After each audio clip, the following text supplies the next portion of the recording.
माघ का महीना था। शीत भरी काली रात इतनी भयानक लग रही थी कि पहले पहर में ही ऐसा लग रहा था कि आंधी हो गई है। सर्वत्र सन्नाटा छाया हुआ था। साए साए करती ठंडी हवा बह रही थी। झिंगुरों के चाचा के स्वर वातावरण में आतंक भर रहे थे। मदनपुर गांव के छोर पर पूरब की ओर जो नहर बहती है, उसके बाएं किनारे पर आम का एक घना बाग था। वहां एक पेड़ के नीचे कुछ लोग लकड़ियां जलाकर आग ताप रहे थे। उनमें आपस में धीरे धीरे बातें हो रही थी। सहसा सब लोग चौंक उठे और एक दूसरे का मुंह देखने लगे।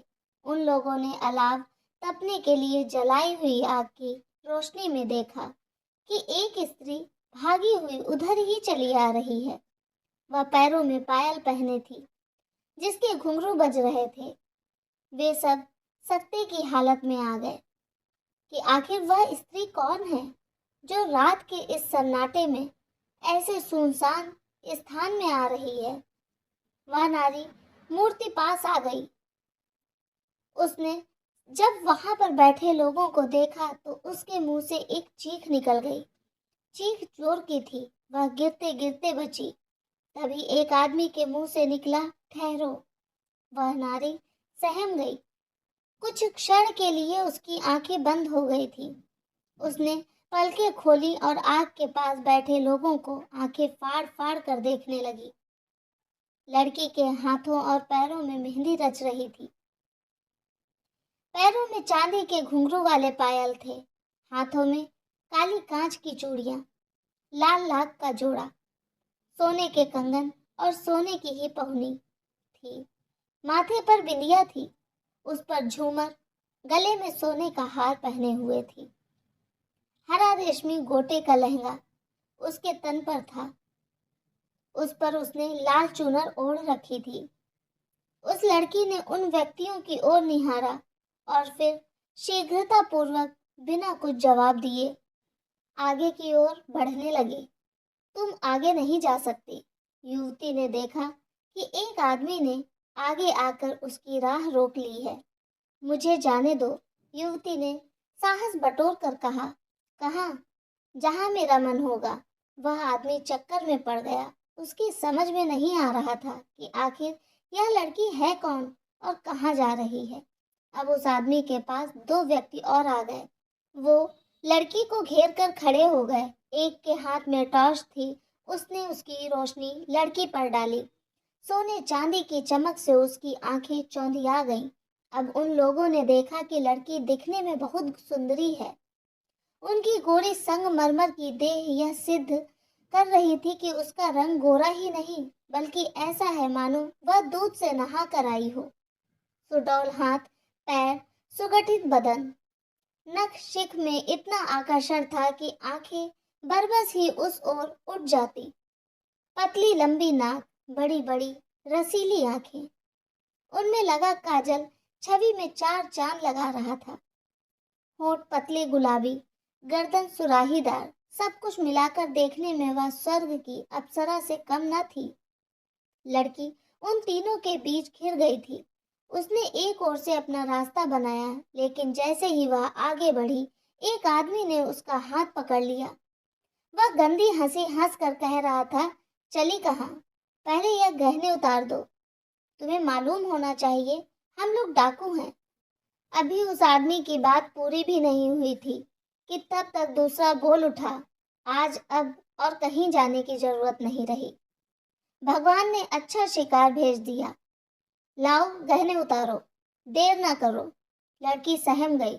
जब उसे और कोई उपाय नहीं सूझा तो उसने आंखों पर दोनों हाथ रख लिए और सुबक सुबक कर रोने लगी। तभी तीसरे आदमी ने व्यंग किया। वह कह रहा था, औरतों की मक्कारी उनके आंसुओं में छिपी रहती है। यह मैं खूब जानता हूँ। रोने से तुम बच नहीं जाओगी। अगर भलमनसाहत से गहने नहीं उतारे तो फिर हमें जबरदस्ती करनी पड़ेगी। लड़की निरुत्तर थी। उसकी आंखों से आंसू धारा बनकर बह रहे थे। आग के पास दो आदमी और बैठे थे।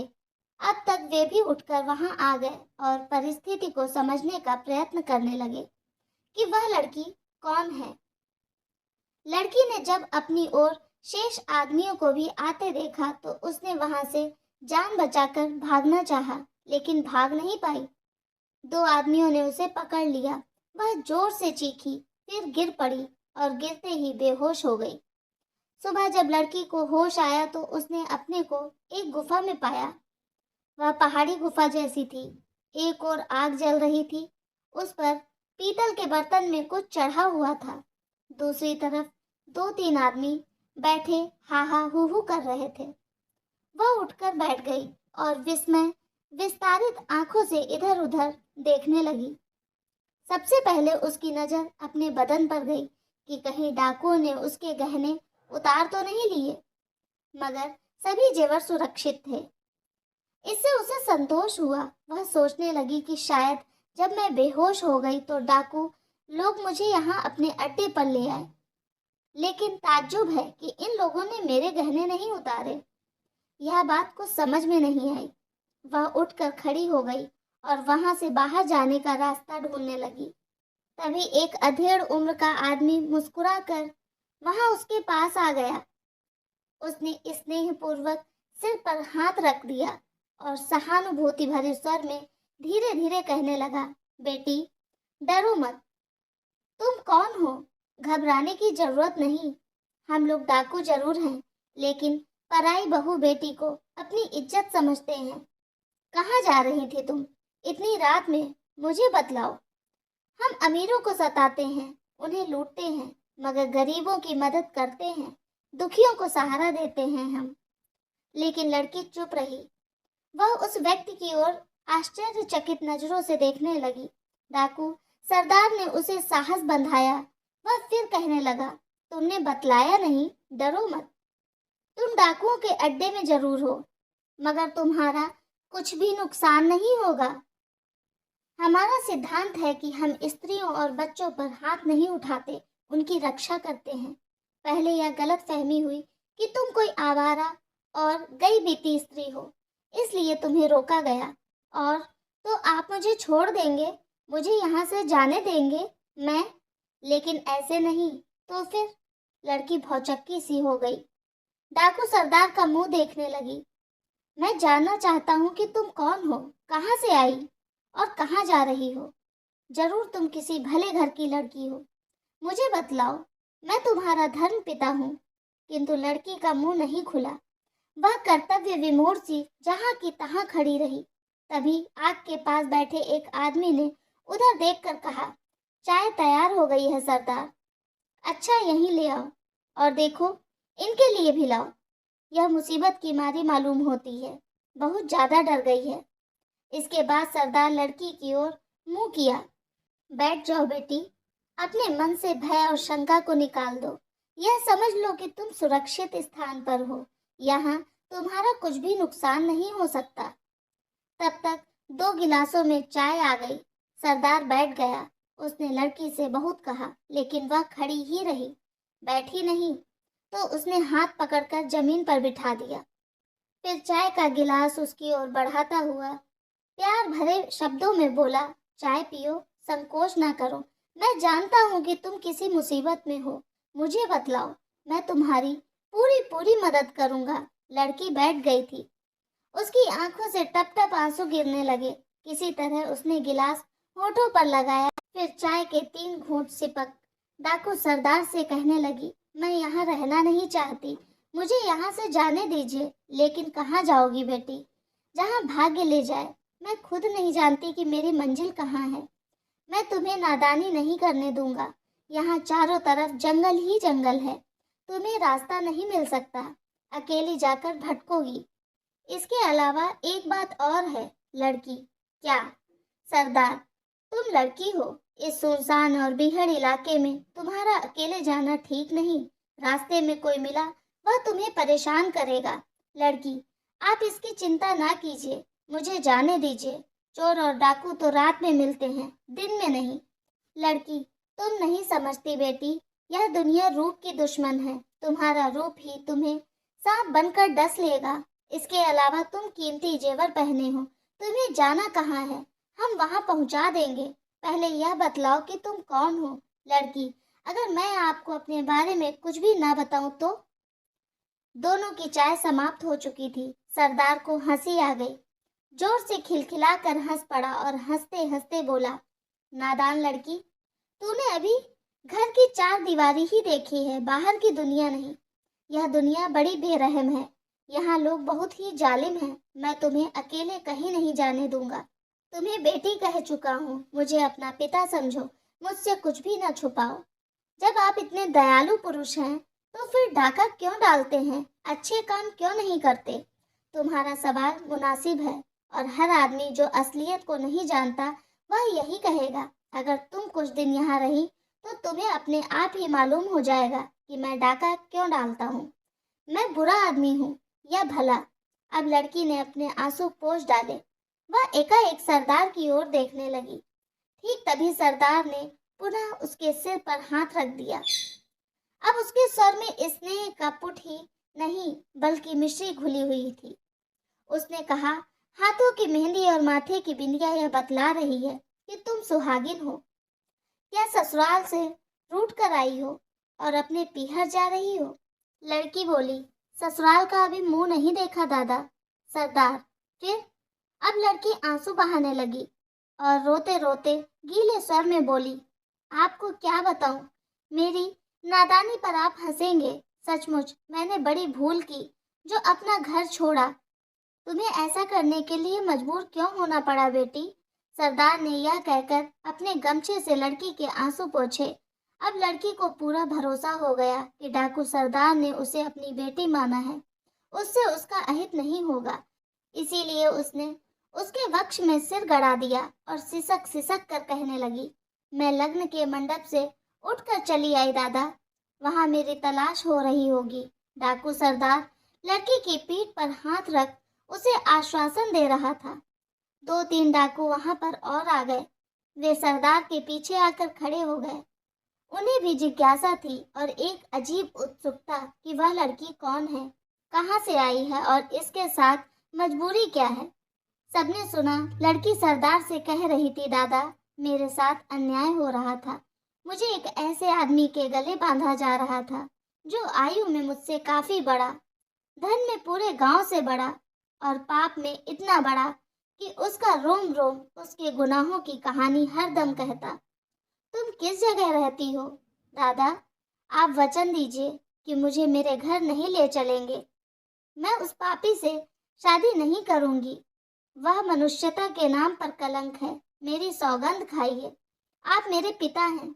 आपने मुझे बेटी कहा है, तभी मैं बतलाऊंगी। मैं तेरी कसम खाता हूँ और तेरी ही नहीं, अपने ईमान, अपने भगवान और अपने सिद्धांतों की शपथ लेता हूँ कि मैं तुम्हारी इच्छा के विपरीत कोई भी काम नहीं करूंगा। लड़की को जान सी मिल गई। वह संभल कर बैठ गई।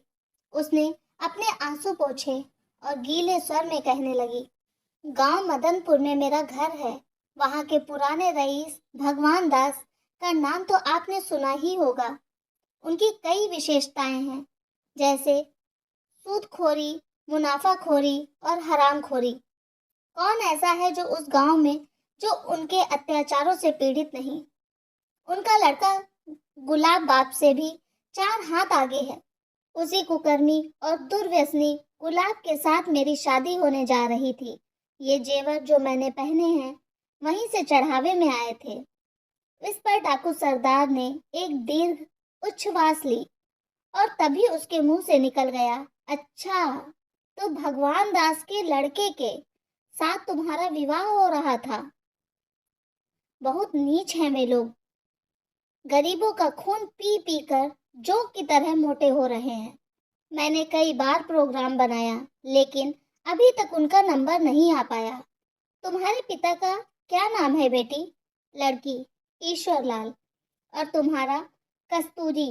ओह, नाम तो बहुत अच्छा है।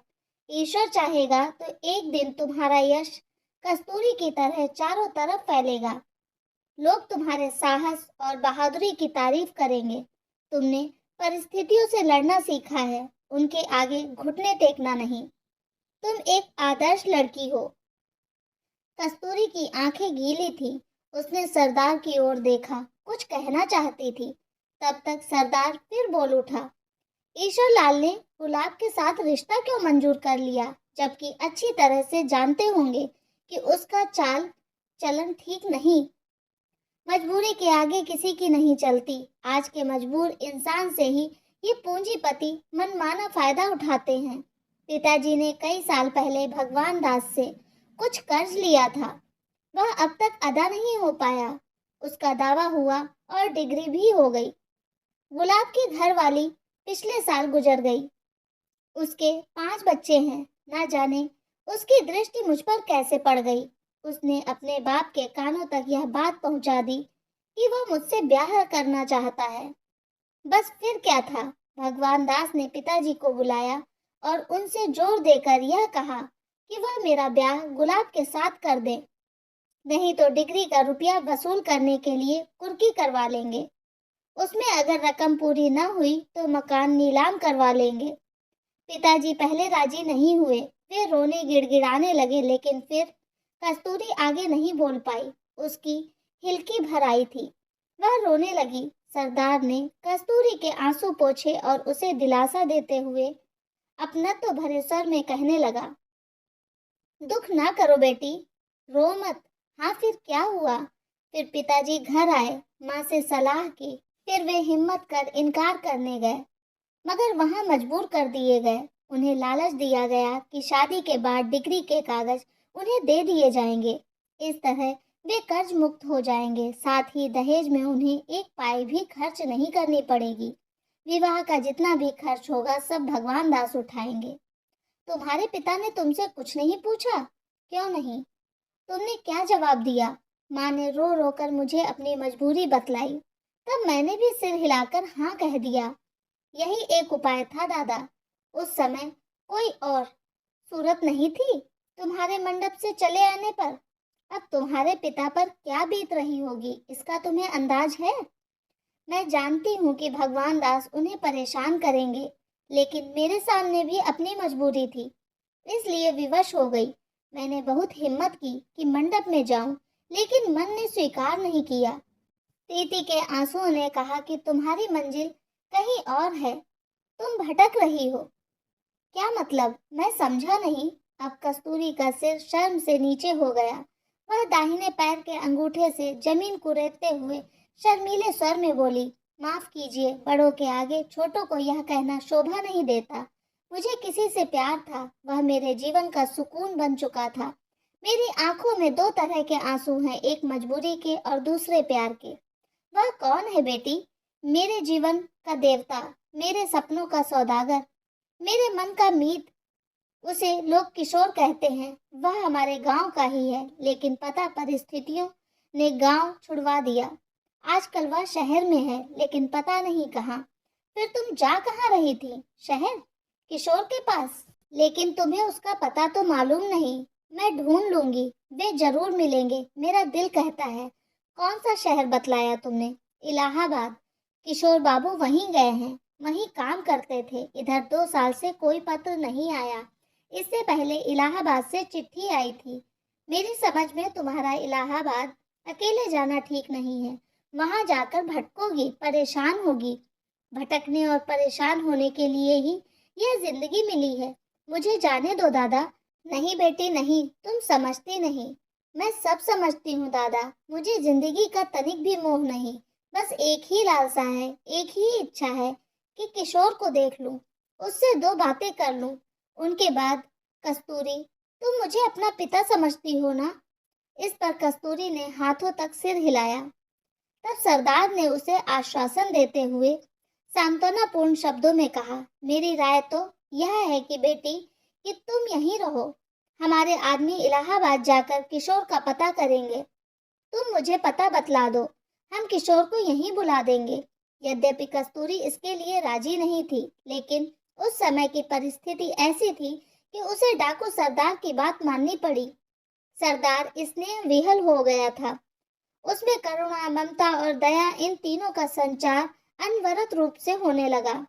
अंत में सब अपने पर नियंत्रण नहीं रख सका, तो पास बैठी कस्तूरी को शिशु की भांति वक्ष से लगा लिया। उसकी आंखें गीली हो गई थी। वह अपनी पुत्री के सिर पर हाथ फेरता हुआ आंसू बहाने लगा। दूसरी तरफ गांव मदनपुर में आज की रात बाबू भगवान दास की कोठी ऐसी सज रही थी मानो किसी नई नवेली दुल्हन ने श्रृंगार किया हो। ग्रामीण वातावरण को उन्होंने नगर के रंग में रंग दिया। गांव भर में सर्वत्र यही चर्चा थी कि भगवान दास की कोठी बिजली के बल्बों से सजी है, रंग बिरंगी रोशनियां हैं। कोठी तो रंगीन बल्बों से सजी ही थी। लॉन के पेड़ पौधों पर भी हरे, लाल, पीले और बैगनी सफेद बल्ब जगमगा रहे थे। इसके लिए भूतपूर्व जमींदार भगवान दास ने नगर इलाहाबाद से कई बैटरी सेट मंगवाए थे। कोठी के बाहर बड़ा सा पंडाल सजा था। उसमें लगे श्वेत रॉड अपनी दूधिया रोशनी से कुर्सियों पर बैठे लोगों को नहला रहे थे। लाउड स्पीकर पर फिल्मी रिकॉर्ड बज रहे थे। आंगन में विवाह का मंडप सजा था और वहीं बज रही थी शहनाई। बाहर नौबत के नगाड़े अलग बुलंद थे। आज बहुत ही शानदार दावत दी थी भगवान दास ने अपने गांव के लोगों को। नियत समय पर बैंड आ गया। यह भी शहर से बुलाया गया था। इसमें निर्देशक के अलावा 40 आदमी थे। भगवान दास के आदेश पर आतिशबाज ने एक गोला दागा। ठीक तभी बैंड बजने लगा और भीतर मंडप में निकासी का क्रम आरंभ हो गया। पंडित मंत्र पढ़ने लगा। गुलाब की माँ उसे मंडप में ले आई। जब विधिवत सभी रस्में पूरी हो गई तो खूब धूमधाम के साथ बारात उठी। आगे आगे आतिशबाजी छूट रही थी। उसके बाद था बैंड, फिर गैस बत्ती के हंडे वाले, उसके बाद हाथी था जिस पर कई बाराती सवार थे। बारातियों के बीच घोड़े पर सवार गुलाब था जिसके सिर पर फूलों का सेहरा पड़ा हुआ था। जैसी रौनक और धूमधाम वर पक्ष की ओर थी वैसी ही लड़की के दरवाजे पर भी। ईश्वरलाल का घर भी बिजली के रंगीन बल्बों से सज रहा था। वहां भी बज रहा था लाउड स्पीकर। तनिक हटकर बड़ा सा पंडाल बना था जिसमें भोज की व्यवस्था थी। मेजें और कुर्सियां लग रही थी। उन पर डिजेस सफेद जालीदार वस्त्र के नीचे ढकी रखी थी। लोग आपस में कानाफूसी करते कि कस्तूरी के ब्याह का सारा खर्च भगवान दास ही उठा रहे हैं। कलयुग है, ऐसा तो आज तक इस गांव में कभी नहीं हुआ। जिसके पास पैसा नहीं होता वह कुछ लेकर कन्यादान ले लेता है, लड़के के हाथ पीले कर देता है। सुना है इस ब्याह के होने से ईश्वरलाल का सारा कर्जा उतर जाएगा। तभी दूसरी आवाज सुनाई दी, भगवान दास ईश्वरलाल पर कोई एहसान नहीं कर रहे हैं। गुलाब की उम्र 35 साल से ऊपर हो गई है। वह 5 बच्चों का बाप है। उसे अपनी लड़की कौन देता। बेचारे गरीब को फुसलाकर फांस लिया। ठीक ऐसी ही फुसफुस हो रही थी भीतर स्त्रियों में। बारात आते ही अगवानी हुई। दौर 4 की रस्म पूरी की गई। दावत का दौर शुरू होते ही सब में आनंद और उत्साह की लहर दौड़ गई। इधर दावत चल रही थी और उधर छूट रही थी आतिशबाजी। बच्चे खुशी से उछलते, वे तालियां पीटते। बैंड पर मस्त धुन बज रही थी। पी के घर आज प्यारी दुल्हनिया चली। भगवान दास खुशी से फूले नहीं समाते। वे बार बार ईश्वरलाल को अपने पास बुलाते, दोनों बातें करते तो उनके चेहरों पर हंसी सहज ही दौड़ जाती। दावत के बाद जब लड़का मंडप में आया, भीतर लड़की का चढ़ावा चढ़ रहा था तो पुरोहित ने जल्दी मचाई। वह मंडप के नीचे से चिल्लाया, कन्या को ले आओ, लगन का मुहूर्त निकला जा रहा है। इधर पंडित जल्दी कर रहा था और उधर गहनों और वस्त्रों से लदी कस्तूरी असमंजस में पड़ी थी। उसे तनिक भी एकांत नहीं मिला था। सहेलियां उसे घेरे थीं। कस्तूरी की माँ उस कमरे में आई। वे अन्य लड़कियों से बोली, अभी तुम लोग पूरा श्रृंगार नहीं कर पाई। विवाह का मुहूर्त निकला जा रहा है, जल्दी करो, कस्तूरी को जल्दी लाओ। कस्तूरी ने 2 दिन पहले से ही यह निश्चय कर लिया था कि वह गुलाब से शादी नहीं करेगी, लेकिन अभी उसकी नीति धूमिल थी। प्रेम के आंसू जब आंखों में आ जाते तो वह अपने निश्चय पर दृढ़ हो जाती और जब बाप की मजबूरी पर विचार करती तो उसमें त्याग की भावना बलवती हो उठती। इसी दुविधा और असमंजस में पड़ी थी कस्तूरी। उसने एक बार फिर साहस किया कि सखियों के साथ मंडप में जाए, लेकिन तभी उसके कानों में किसी ने पुकारा, कस्तूरी मेरी राह देखना, मैं आऊंगा, तुम्हें यहाँ से ले जाऊंगा, तुम मेरी हो, तुम्हें मुझसे कोई भी नहीं छीन सकता। तुम शाम हो और मैं परवाना। कस्तूरी सहेलियों के बीच से उठी उसने लघु शंका का बहाना किया। इधर सहेलियां उसकी प्रतीक्षा करती रही और उधर वह पीछे का दरवाजा खोल चुपके से बाहर निकल गई। बस फिर क्या था, थोड़ी ही देर में शोर मच गया कि कस्तूरी कहीं चली गई। माँ ने सुना तो छाती पीट ली। बाप का भी सिर शोक के कारण झुकने लगा। गुलाब मंडप में बैठा था, वह चौंक गया। जल्दी से उठकर खड़ा हो सेहरे के फूल तोड़ तोड़ कर फेंकने लगा। भगवान दास बौखला गए थे। उन्होंने ईश्वर लाल को बुलाया और उनसे कहा, यह मैं क्या सुन रहा हूँ ईश्वर लाल? क्या इसी दिन के लिए यह रिश्ता तय किया था? मैं क्या बतलाऊं? मेरी तो जिंदा ही मौत हो गई। उस लड़की ने मेरे हाल पर तनिक भी तरस नहीं खाया। पैदा होते ही मर जाती तो अच्छा था। यह दिन तो नहीं देखना पड़ता। क्या कस्तूरी ने भागकर अच्छा किया? अपनी राय हमें कमेंट बॉक्स में जरूर दीजिएगा और ऐसी ही कहानियां सुनने के लिए हमें सब्सक्राइब जरूर करें। धन्यवाद।